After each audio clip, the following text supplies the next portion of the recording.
A magnitude 2.9 earthquake occurred.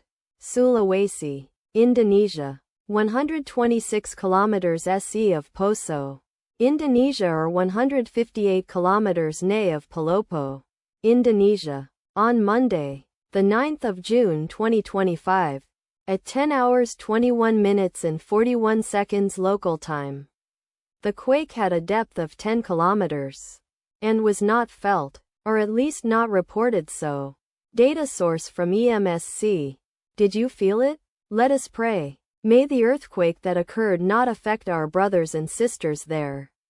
May the earthquake not happen again.